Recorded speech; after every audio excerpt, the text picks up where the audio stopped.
Welcome back to the Red Dice Diaries, and in this episode I'm going to be cracking open the post bag to answer some of your voicemails.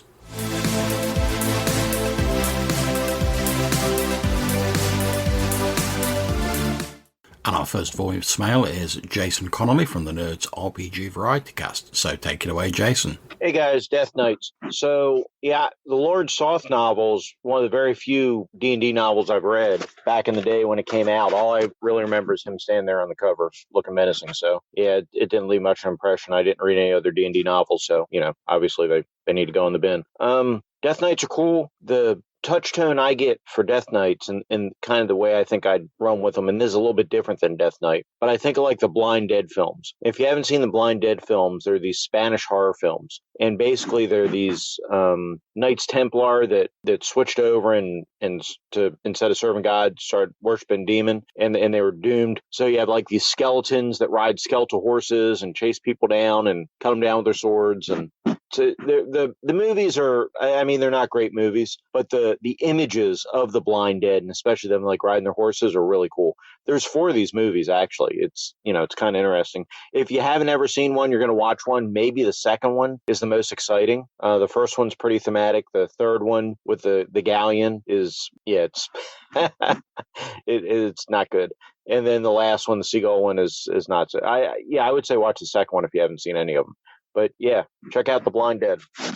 Thanks very much, Jason. I know I spoke to you a little bit on Discord after you sent us this message, and yeah, I've got the Blind Dead collection on DVD, and like you say, the films vary in quality, but I really loved some of those slightly shonky special effects, and like you say, the image of the Blind Dead who track people by sound is quite compelling, and it's definitely something I've taken and used for a series of sort of Death Knight-like entities that live on the Witch's Isle in my OSE game. So thank you very much for bringing that to my attention. As we chatted on Discord, I've also watched the most recent sort of like remake of the Blind Dead, or sort of like the latest sequel or whatever, I don't know what you'd call it, which is a sort of weird post-apocalyptic sort of style thing. And again, like all the Blind Dead films, it had some interesting ideas, but it wasn't a great film in all. But still, it was an entertaining enough watch for what it was. So thank you very much for that call in, Jason.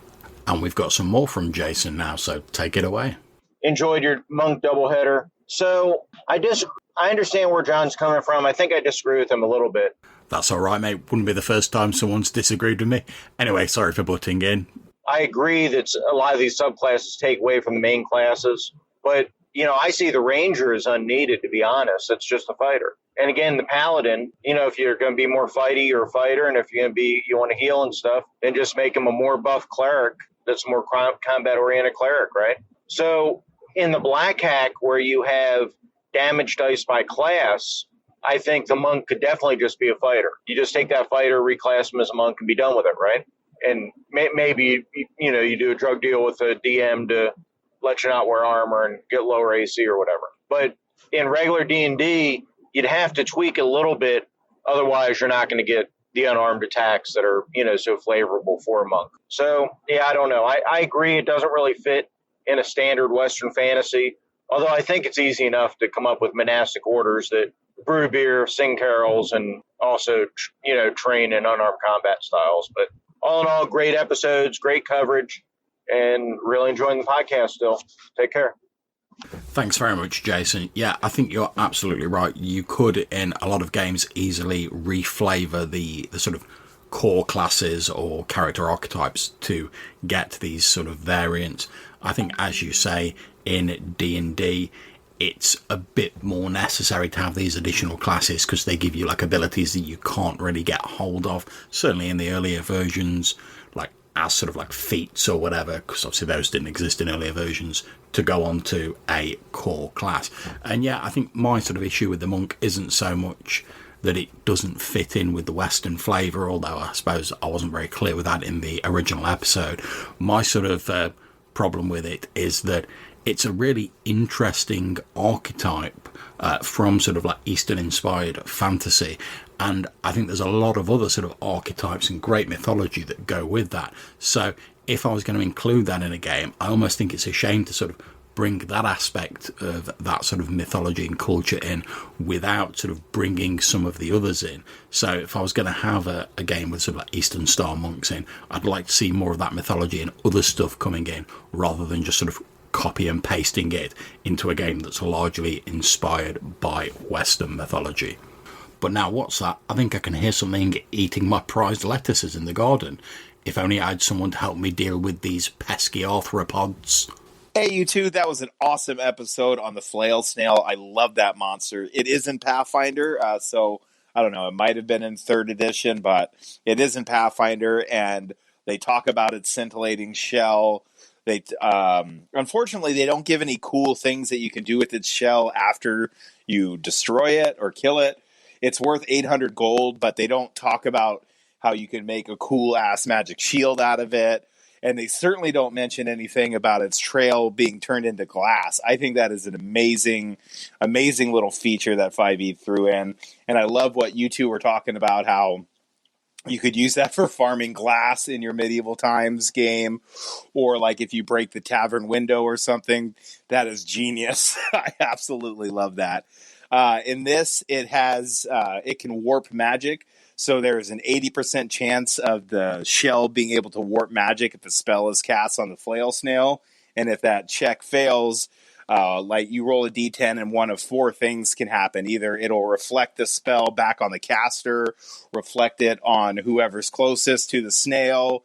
It might just absorb the magic altogether, or it might just totally negate the effect. But it's a super fun monster. I've used it before and had a blast with it. So keep up the great work. Anyway, talk to you soon. Peace out. That was Joe from the Hindsightless podcast. Thanks very much, Joe. I'm glad you enjoyed the episode on the Flailsnail. Although it's a monster I'd sort of heard of before, I didn't really know much about it. But having sort of delved into it, doing a research for that episode, it's definitely one I'd love to use in future. And yeah, I wasn't sure if it was in Pathfinder, because to be honest, the only Pathfinder books I really have are, I've got the main sort of 3 core books, the Advanced Player's Guide and the Inner Sea World Guide, and I've never actually run or played Pathfinder just because the whole character optimization sort of thing isn't really my bag, although I was interested in it because I saw the books cheap basically, as sort of like got them because I knew they were sort of related to like 3.5. And obviously that's not to cast any shade on like Pathfinder 1st edition. People obviously enjoy it. I know you love it. I know you enjoy playing it, and that is absolutely great. It's just not really my bag. Although to be fair, if someone was running it and I was offered a seat in a game and could make it, I'd give it a go. But I think I might possibly, in future sort of monster episodes when we do this, just have a flick through the sort of like the monster book for Pathfinder and see if there is any sort of like additional stuff we can add in, which I'd not considered doing before. As for the sort of properties of the Flailsnail and the sort of various substances it leaves behind, yeah, I think that's a really great thing. And I love all those bits where you get sort of monsters that add like a little bit of flavour, or they've got like unusual properties, or you can like get some stuff from them, like the glass that the Flailsnail leaves behind, rather than just being big buckets of XP basically. So I'm a massive fan of that. Glad you enjoyed the episode, Joe. Thanks very much for calling in. And speaking of Flailsnails, I think Jason's back with something to say about them himself. Hey, Hannah and John, Jason here. Enjoyed your Flailsnails episode. I'm slowly catching up on podcasts. You mentioned the Flailsnails campaigns. Well, we almost did one on the Audio Dungeon Discord. Didn't quite get off, but I think Hobbs is involved with the Flailsnail stuff in the past. And he was in there, Cody was in there, and Jason, Eric with the Wampus Country stuff. I apologize. I don't remember his last name. I'm in the car. Eric Jensen, maybe. Anyway, we were going to do it, but the idea wasn't just through the same game system, although we eventually decided we'd probably use OSC. But originally, Hobbs was saying, you could take characters from any kind of game. So you could go from Star Frontiers to D&D to Boot Hill to whatever. It wouldn't matter the kind of game or the system, you'd still port them back and forth, which is kind of interesting. But like I say, we never actually got off the ground in AD&D, in the ADD Audio Dungeon Discord. So there you go. Anyway, good episode. Talk to you guys later. Thanks very much, Jason. Yeah, the sort of Flailsnails idea of running a game was very interesting.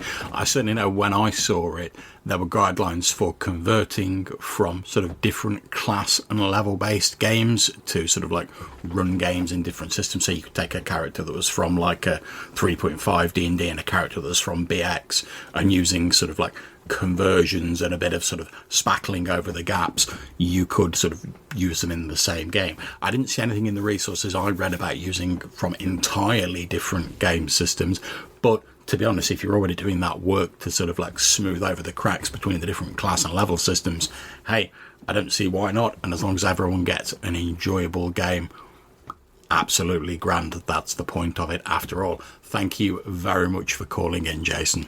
And now we've got another legendary anchorite calling in, Mr. Colin Green, aka Spike Pit, to talk to us a little bit about classes and the monk. So take it away, Colin.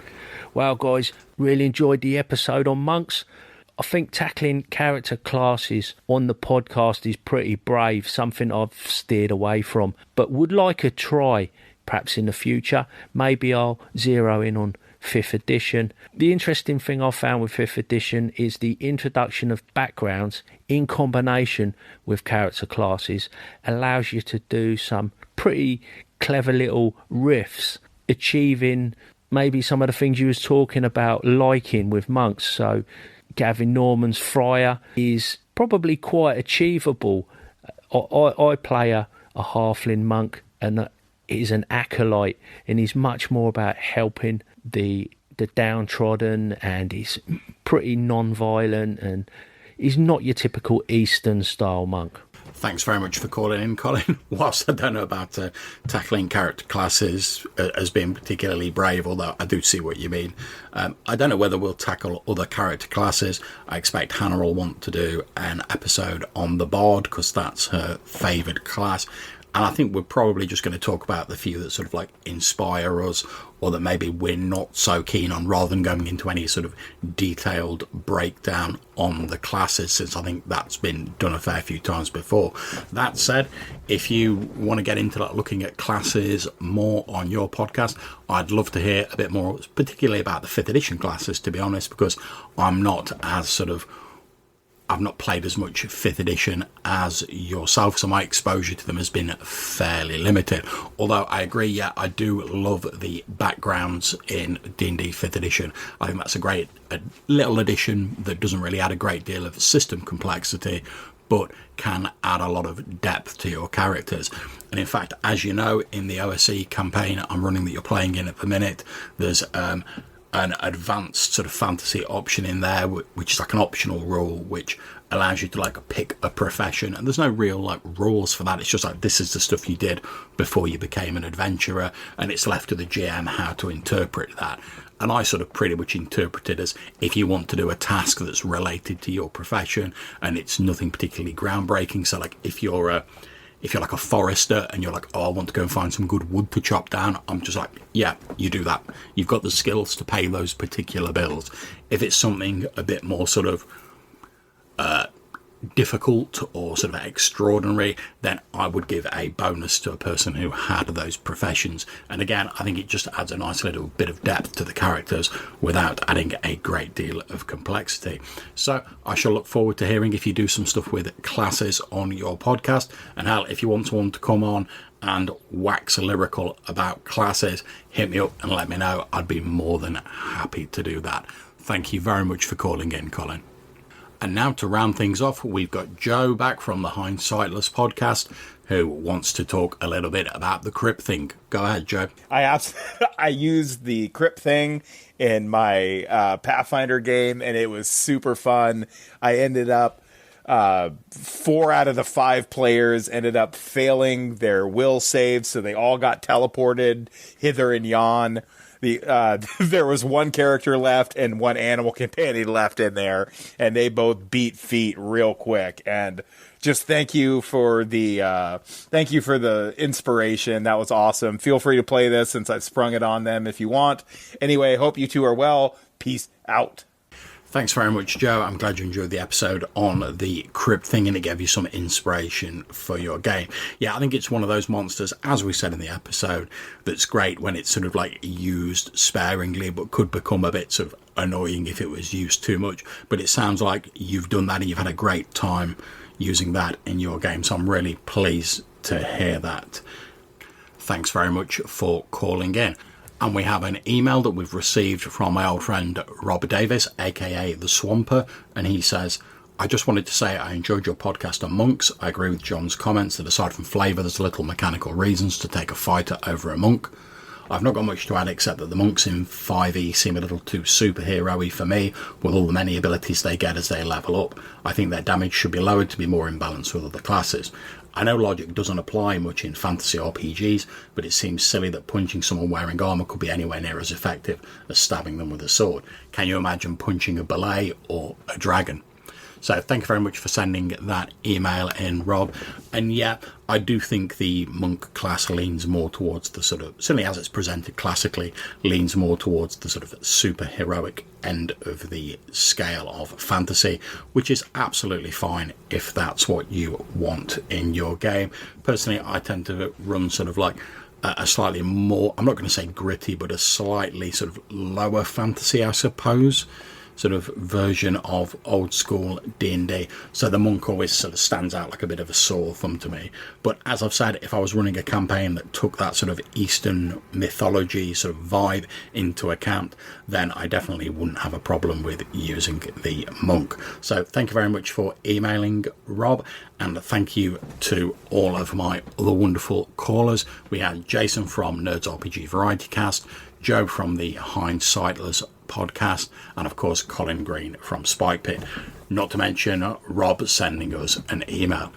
I apologise, by the way, if my voice sounds a bit croaky in this recording. Both myself and Hannah are currently recovering from the flu. She's getting a well-deserved rest, trying to sleep some of it off at the moment, which is why I'm recording this episode on my own. But hopefully we'll be back to fighting fitness soon and we can get cracking on the podcast again. So if you want to get in touch with us, maybe you've got something to say about these voicemails, or maybe you've got suggestions for future episodes, or you just want to get something off your chest, you can leave us a voicemail on SpeakPipe. There's a link in the description of this show. Or, as Rob did, you can send us an email to rddrpgpodcast@gmail.com. Until we see you next time, take care, stay safe, and keep gaming.